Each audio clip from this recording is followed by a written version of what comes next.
Welcome to a story that will touch your heart and challenge everything you think you know about connection, loneliness, and the unexpected moments that change our lives forever. Tonight, we're diving into a tale of vulnerability, power, and the thin line between professional boundaries and human emotion.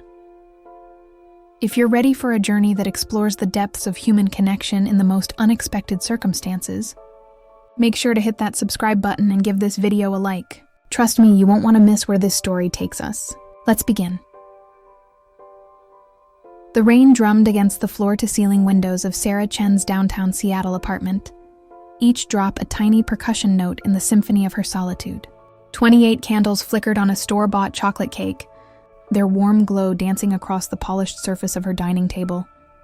A table set for one. Sarah pushed a forkful of takeout pad thai around her plate, watching the noodles twist and turn like her thoughts. The silk blouse she'd chosen that morning, emerald green, her favorite color, now felt like costume jewelry. Beautiful, but ultimately meaningless without an audience to appreciate it. "Happy birthday to me," she whispered, her voice barely audible above the storm outside. Her phone buzzed. Another generic birthday message from a college acquaintance she hadn't spoken to in years. She swiped it away without reading the full text. The irony wasn't lost on her. Hundreds of social media connections. Yet here she sat, completely alone on what was supposed to be her special day. The apartment felt cavernous despite its modest size. Every sound echoed.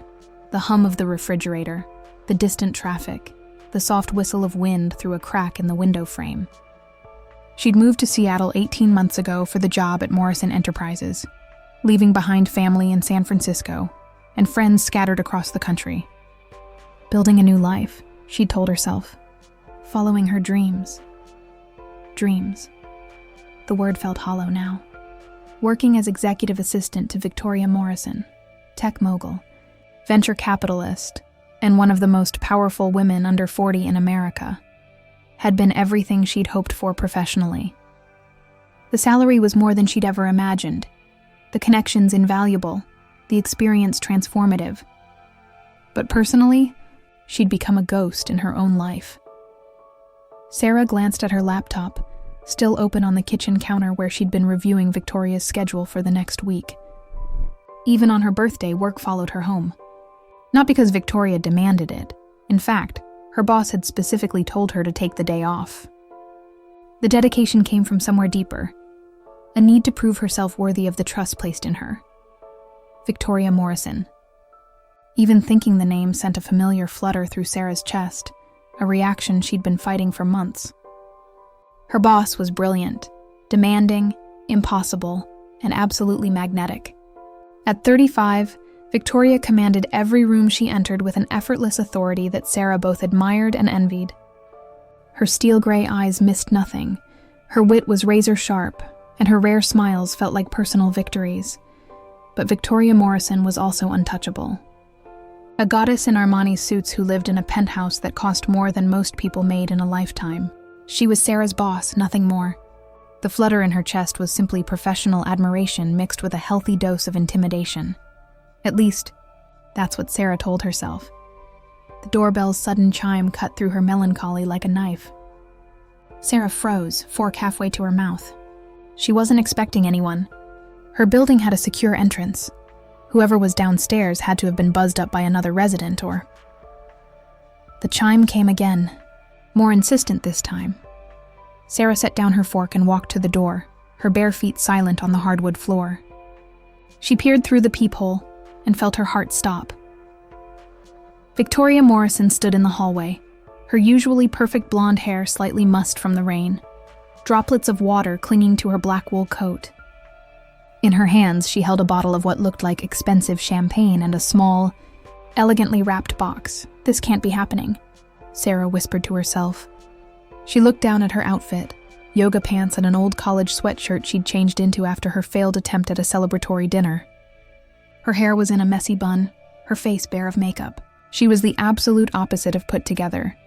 The knock came this time instead of the bell, soft but unmistakable. "Sarah, I know you're in there.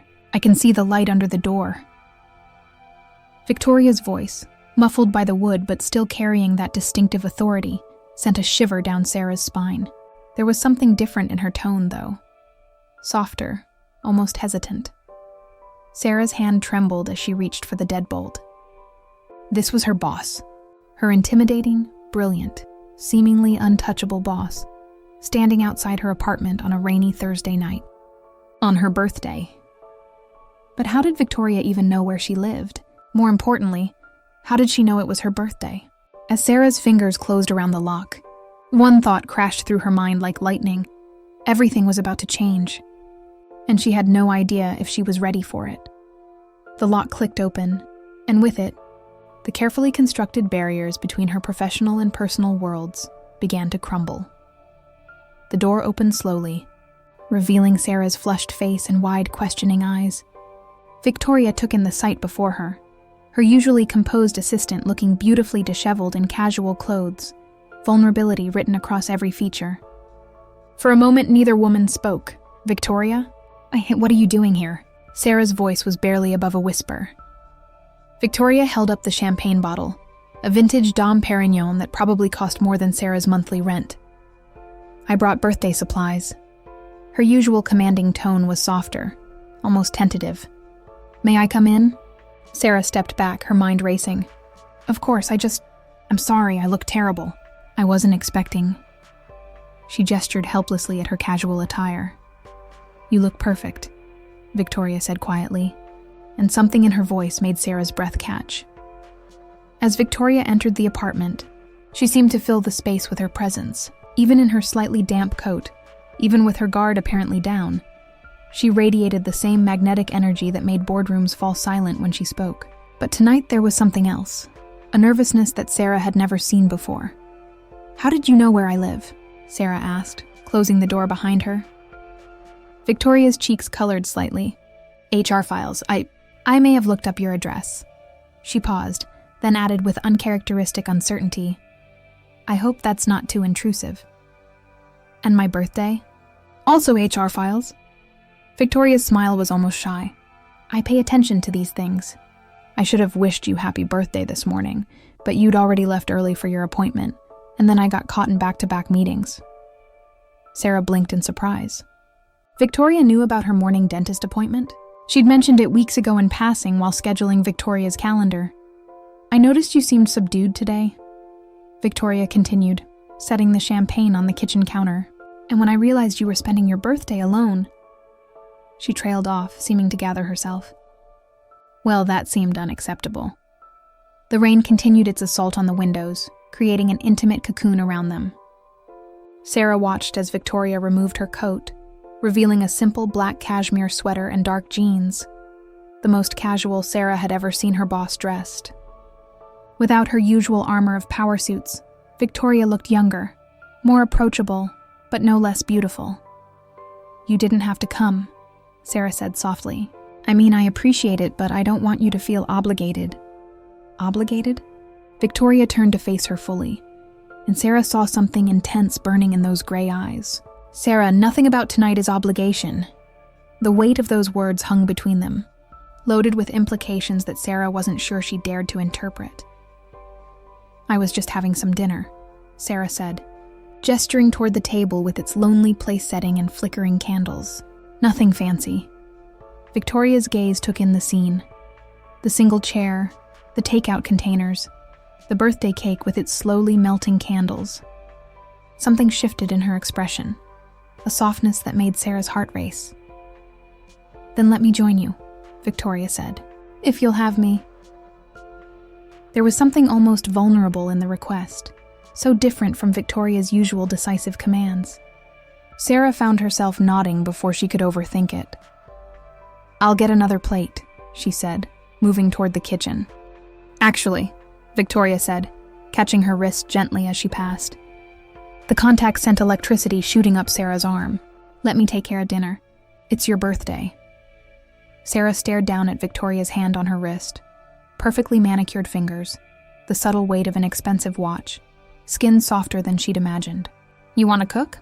Victoria's laugh was genuine, transforming her entire face.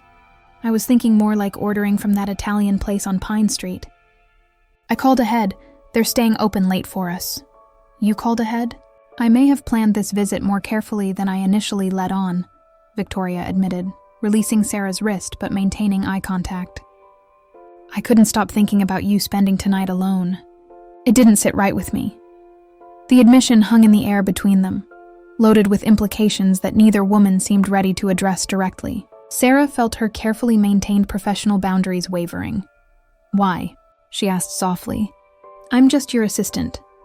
Victoria's expression grew serious, her gray eyes searching Sarah's face. No, she said firmly.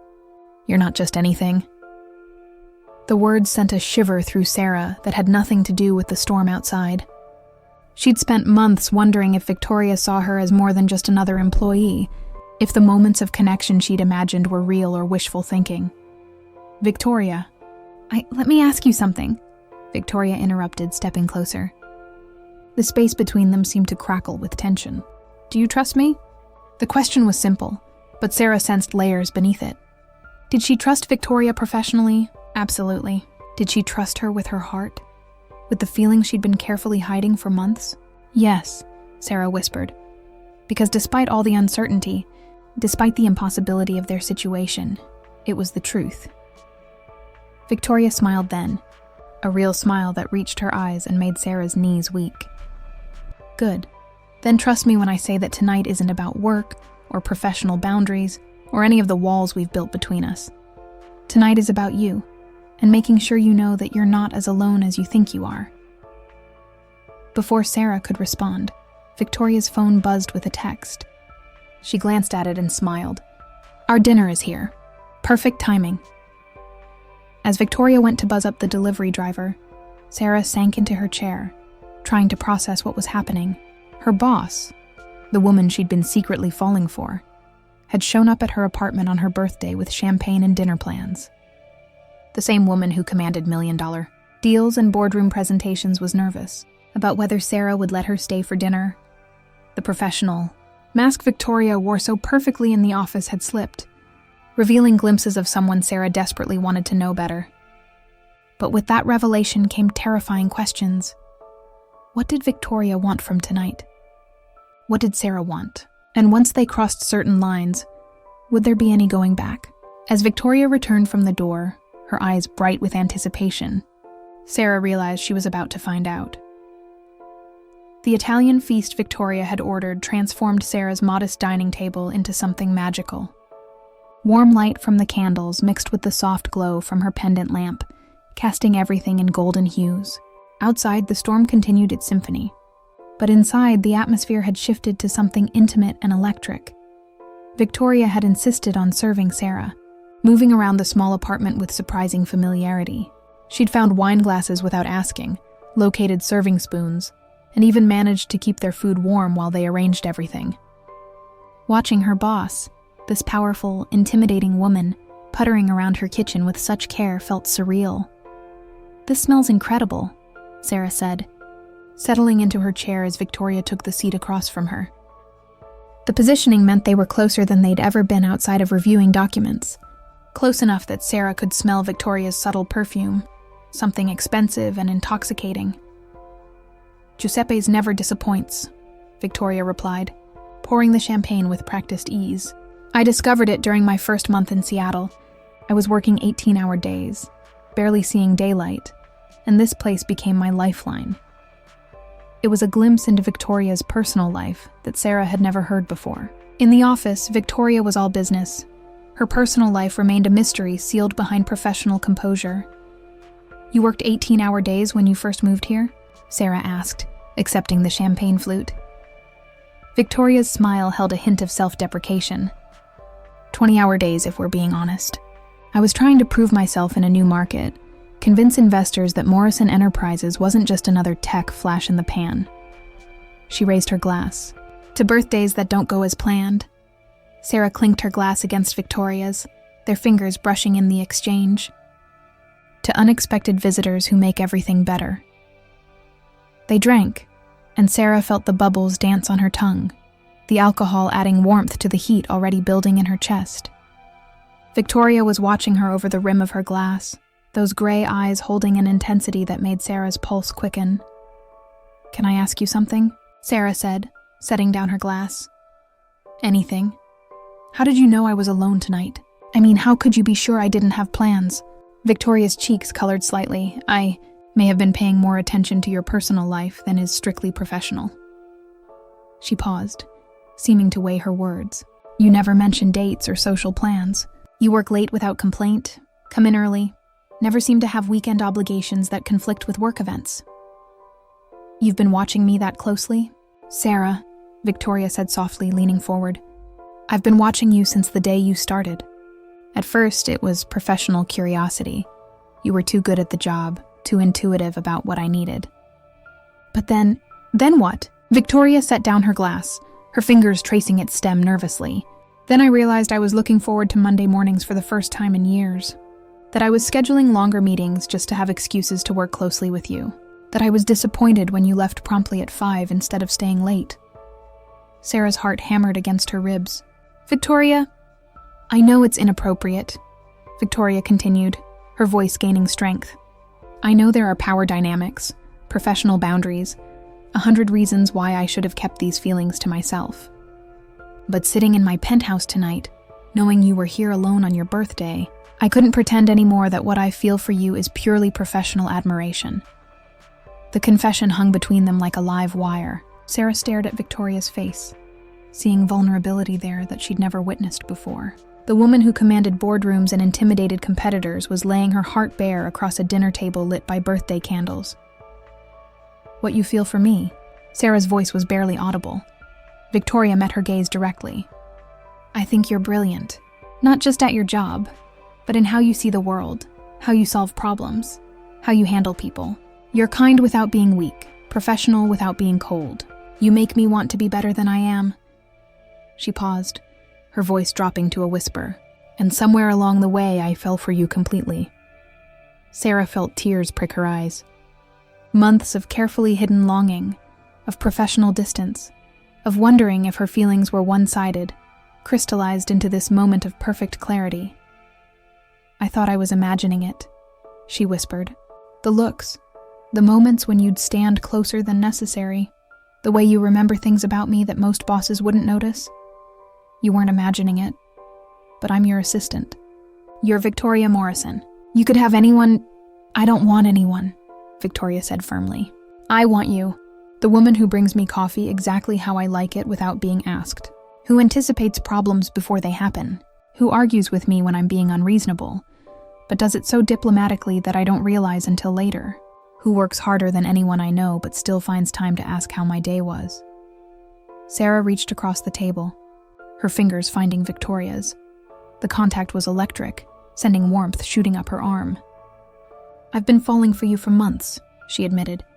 Every day, watching you work, seeing how brilliant and passionate you are, wondering what it would be like if you saw me as more than just an employee.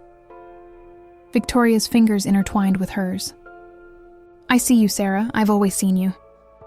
They sat there, hands clasped across the table, the weight of their confession settling between them like something precious and fragile. The rain outside seemed to soften, as if the storm was giving way to something gentler. What happens now? Sarah asked. Victoria's thumb traced across her knuckles. I don't know, she admitted. I've never been in this situation before. I've never mixed business with personal feelings. Never like this. Victoria's eyes searched hers. What I feel for you isn't just attraction or infatuation. It's deeper than that, and it scares me. Sarah felt a flutter of something that might have been hope. It scares me too, but not in a bad way. Victoria smiled, and it transformed her entire face. Not in a bad way, she agreed. They finished dinner talking softly, sharing stories they'd never told in the office. Victoria spoke about her childhood, her drive to succeed, the loneliness that came with power. Sarah opened up about her dreams, her fears, the leap of faith that had brought her to Seattle. With each revelation, the barriers between them crumbled further. The boss and assistant dynamic faded, replaced by something more fundamental. Two women discovering they were perfectly matched in ways neither had expected. But as the evening deepened and their connection intensified, both women knew they were approaching a point of no return. Whatever happened next would change everything between them. and there would be no going back to the careful professional distance they'd maintained before. The question was, were they ready for that transformation? The empty dinner plates sat forgotten as Sarah and Victoria moved to the living room, the champagne having loosened tongues and lowered defenses. Victoria had kicked off her heels and curled up on one end of the couch, her legs tucked beneath her. Sarah sat at the other end, close enough to touch, but maintaining just enough distance to think clearly. The storm outside had intensified, rain lashing against the windows with renewed fury. But inside, wrapped in the warm glow of Sarah's living room lamps, the world felt intimate and safe. "Tell me something you've never told anyone," Victoria said softly, her champagne glass cradled in her hands. Sarah considered the request, studying Victoria's face in the lamplight. The sharp edges of her professional persona had completely softened, revealing someone younger, more vulnerable than Sarah had ever imagined. "I used to write poetry," Sarah admitted. "In college, I thought I might be a writer. I had this romantic notion that I'd move to a big city and pour my heart out onto pages, maybe publish a collection someday. What happened to that dream? Reality, I guess. Student loans, the need for steady income, practical concerns." Sarah smiled wistfully. "I still write sometimes late at night when I can't sleep, but it feels like a childhood fantasy now." Victoria leaned forward, her eyes intense. "Show me. What? Your poetry. I want to read it." Sarah's cheeks flushed. "Victoria, no. It's personal and probably terrible. Please."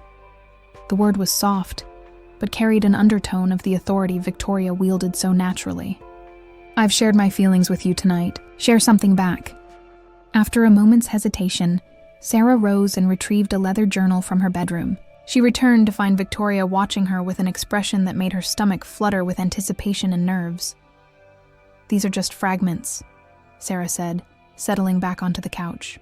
"Thoughts, observations, moments I wanted to capture." She opened the journal and read softly. "In boardrooms filled with suits and swagger, she moves like liquid confidence. Gray eyes that see through pretense, hands that shape dreams from quarterly reports. I wonder if she knows. That power looks like poetry on her." The silence that followed felt electric. Victoria's gaze was fixed on Sarah's face, her expression unreadable. "You wrote that about me," Victoria said quietly. It wasn't a question. Sarah nodded, unable to speak. "When?" 3 months ago, after the Henderson presentation. "You were magnificent that day. I went home and couldn't get the image out of my head. How you commanded that room. How everyone hung on your words." Victoria set down her champagne glass and moved closer on the couch, close enough that Sarah could feel the warmth radiating from her body. "Read another one." Sarah's hands trembled as she turned the page. "Coffee at dawn, emails before sunrise, the ritual of serving someone untouchable."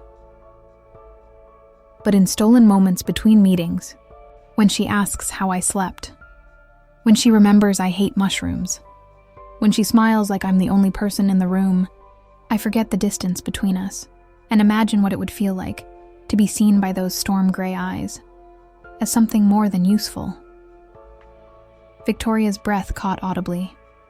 "Sarah, I know it's pathetic," Sarah said quickly, starting to close the journal. "Writing about someone who could never..." Victoria's hand covered hers, stopping her from closing the book. "It's not pathetic. It's beautiful. And you're wrong about one thing." "What?" "I have always seen you as more than useful." Victoria's fingers traced along Sarah's hand. "These poems, they're how I've felt, but could never express. You've put into words what I've been carrying in my chest for months." The space between them seemed to shrink without either woman moving. Sarah could feel Victoria's breath, could count the flecks of silver in her gray eyes. "Victoria," Sarah whispered. "What are we doing?" "I don't know," Victoria admitted. "But I know I don't want to stop.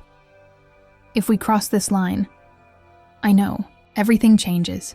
The office, our working relationship, the careful boundaries we've maintained." Victoria's thumb brushed across Sarah's knuckles. "But I'm tired of pretending that what I feel for you is purely professional. I'm tired of going home to an empty penthouse and wondering what it would be like to have you there with me." Sarah's heart pounded so hard she was sure Victoria could hear it. "What are you saying?" "I'm saying that I've been half in love with you for months. And tonight, hearing you read those poems, seeing you in your own space, watching you be yourself instead of my perfectly composed assistant. I'm all the way in love with you, Sarah. Completely. Irrevocably." The words hung between them like a bridge neither was sure they were ready to cross. Sarah stared into Victoria's eyes and saw everything she'd hoped for reflected there. Desire, tenderness, possibility. "I love you too," Sarah whispered, the words feeling both terrifying and inevitable. "I've been fighting it, telling myself it was impossible, but I love you, Victoria. Not my boss, not the CEO, not the public persona. You. The woman who brought champagne to my apartment because she couldn't bear the thought of me spending my birthday alone." Victoria's smile was radiant. "Then why do you look so scared?" "Because this changes everything. Your board, the company, the other employees. People will say I slept my way to my position. That you're taking advantage of your power, that..." "Sarah." Victoria's voice was gentle but firm. "Look at me." Sarah met her gaze. "Do you trust me?" "Yes." "Then trust me to handle the external complications.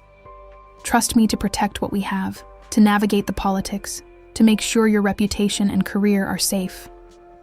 Victoria's hand cupped Sarah's cheek. "The only question that matters right now is, do you want this? Do you want us?" Sarah leaned into Victoria's touch, feeling the last of her resistance melt away. "More than anything." "Then let the rest of the world worry about itself," Victoria murmured, moving closer until their faces were inches apart.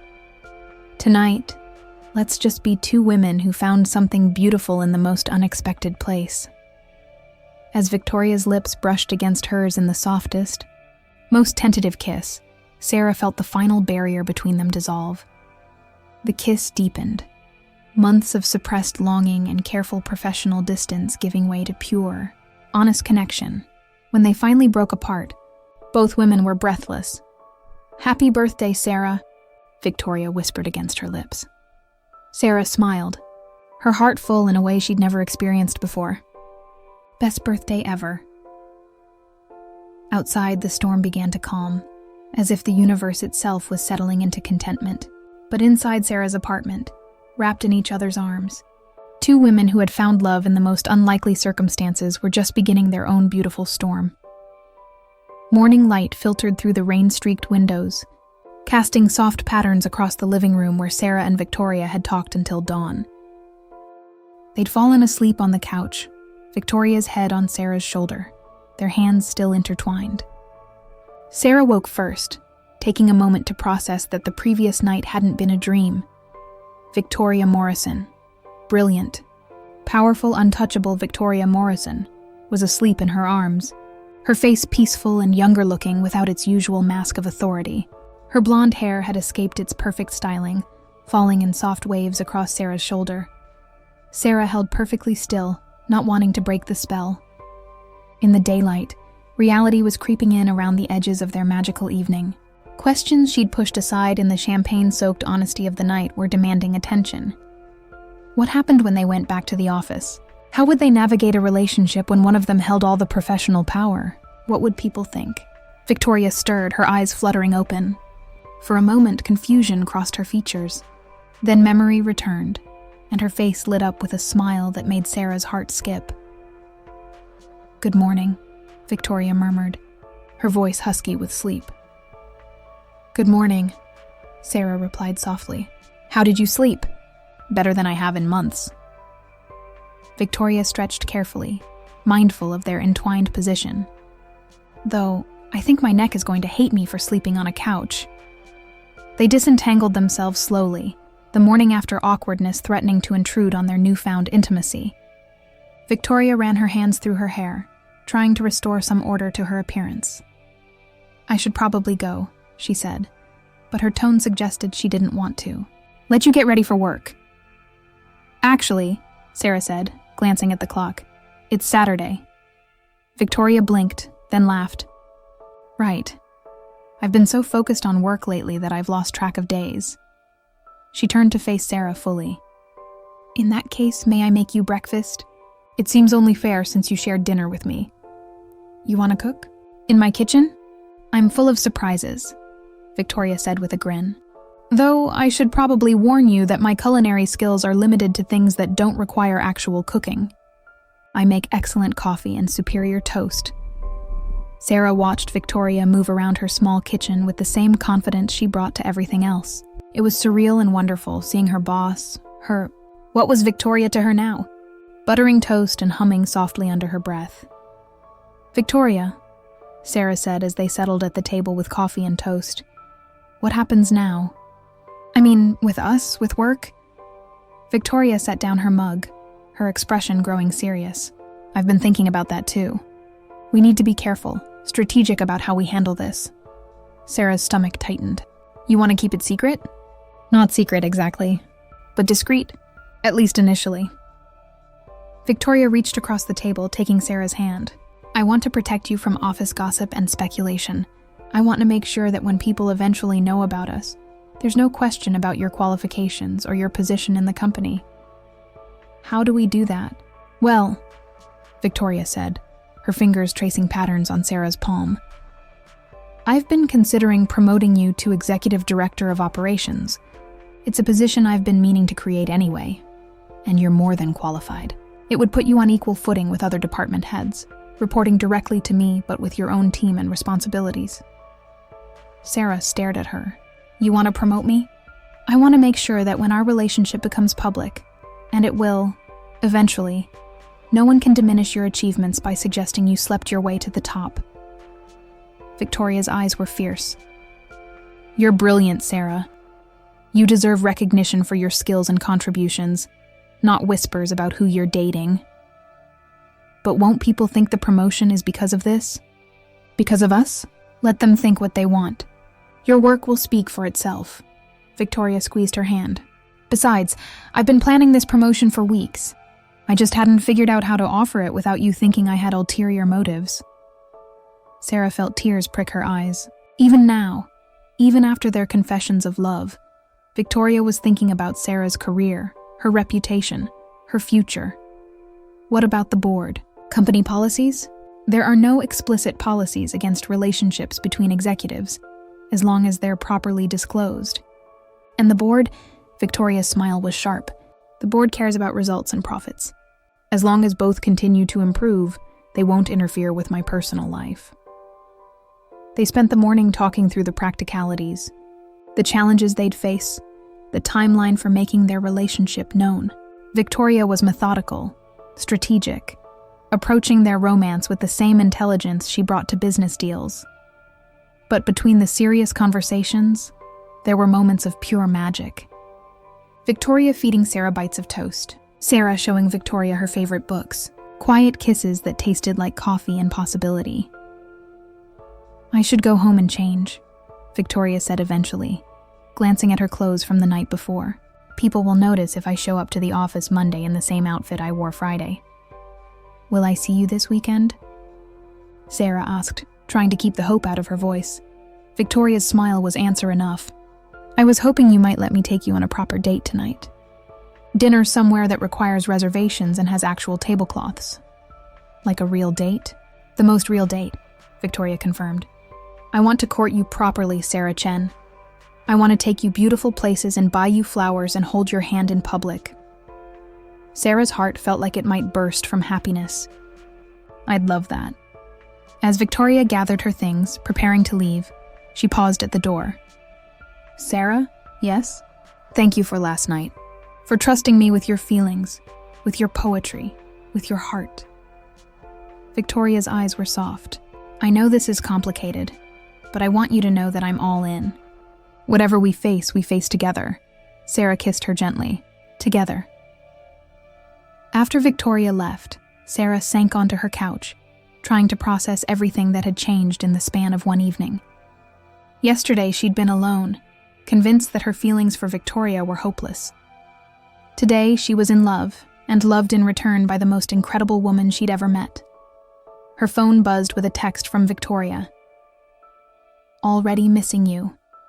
Tonight can't come soon enough. Sarah smiled, typing back. Best birthday gift ever. See you tonight. As she headed to the shower, Sarah caught sight of her reflection in the hallway mirror. She looked different somehow, brighter, more alive, like a part of her that had been dormant was finally awake. Tomorrow would bring new challenges, office dynamics to navigate, and a relationship to build while the world watched. But today, Sarah Chen was simply a woman in love, preparing for a first date with someone who saw her not as just an assistant, but as someone worth crossing every professional boundary to be with. And that felt like the beginning of everything. Thank you so much for joining us on this emotional journey of unexpected love and new beginnings. Sarah and Victoria's story reminds us that sometimes the most beautiful connections happen when we least expect them, and that love has a way of breaking down even the most carefully constructed barriers. If this story touched your heart, I'd love to hear from you in the comments below. Have you ever found love in an unexpected place? How do you think Sarah and Victoria will navigate their new relationship? Share your thoughts. Your engagement means the world to me. Don't forget to hit that subscribe button if you haven't already, and give this video a thumbs up if you enjoyed Sarah and Victoria's story. There are so many more tales of love, hope, and human connection waiting to be told, and I'd love to have you along for the journey. Until next time, remember that love can bloom anywhere, even in the most professional of places. And sometimes the best birthdays are the ones that don't go according to plan. Thank you for watching, and I'll see you in the next story.